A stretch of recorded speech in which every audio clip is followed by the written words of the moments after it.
दिवस तुम्हाला हवा असेल तर माळेगाव सहकारी साखर कारखान्याची ती निवडणुकीची ती प्रचार सभा दादा संपवून आम्ही सोबत प्रवास केला होता।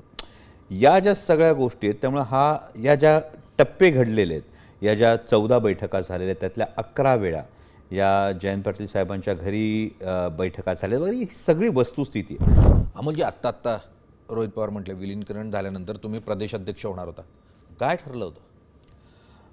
तर या सगळ्या गोष्टींविषयी मी याआधी सुद्धा बोललो की जे काही ठरलं होतं हे आता पब्लिक डोमेनमध्ये बऱ्यापैकी आलेलं आहे। म्हणजे आज रोहित दादांनी जी गोष्ट सांगितली याआधी सुद्धा पब्लिक डोमेनमध्ये आलेली आहे आणि या चर्चा झाल्या होत्या की ही वस्तुस्थिती आहे, या चर्चा झाल्या होत्या। मी अगदी ठामपणे सांगतोय कारण मला आठवतंय 16 मे, मी तारीख सांगतो, 16 मेला हा एक प्रवास, हा दादांबरोबर माझा बारामती ते पुणे हा एक प्रवास झाला होता। तिथून मी या प्रोसेसमध्ये 16 मे पासून मी या प्रोसेसमध्ये आणि तोच दिवस तुम्हाला हवा असेल तर माळेगाव सहकारी साखर कारखान्याची ती निवडणुकीची ती प्रचार सभा दादा संपवून आम्ही सोबत प्रवास केला होता।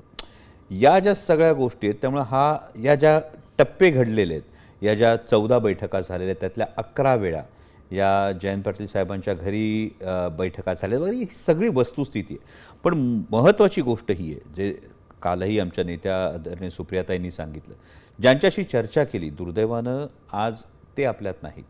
तर मग काय चर्चा झाली होती, कशासाठी झाली होती, या सगळ्या गोष्टींविषयी बोलण्यात काही हशील असं वाटत नाही। पण मग तुम्ही म्हणताय जयंत पाटलांच्या घरी झाली होती, जयंत पाटील हे तुमच्या पक्षाचे प्रदेशाध्यक्ष सध्याचे, अजितदादांच्या पक्षाचे प्रदेशाध्यक्ष नव्हते त्या बैठकीला? तर मला वाटतं हा प्रश्न आपण त्यांना विचारणं जास्त संयुक्तिक आहे कारण यातले काही उपप्रश्न येतात। म्हणजे तुम्ही जर बघत असाल तर जिल्हा परिषदेच्या निवडणुकांमध्ये ज्या 12 जिल्हा परिषदांच्या निवडणुका झाल्या, या 12 जिल्हा परिषदेच्या निवडणुकांमध्ये पुणे असेल, सातारा असेल, म्हणजे काही प्रमाणात लातूर आणि सांगली वगळता जवळपास सगळ्याच इतर ठिकाणी राष्ट्रवादी काँग्रेस, शरदचंद्र पवार पक्षाचे पदाधिकारी सुद्धा, नेत्यांचे कुटुंबीय सुद्धा हे घड्याळाचं चिन्ह घेऊन लढत आहेत। म्हणजे अशोक बापू पवारांच्या पत्नी सुजाता भाभी पवार या घड्याळाच्या चिन्हावर लढतात। हर्षवर्धन पाटील जे आमच्या पक्षाचे नेते आहेत त्यांची सुकन्या अंकिता पाटील घड्याळाच्या चिन्हावर लढते। मग यांना एबी फॉर्म कोणी दिले हो?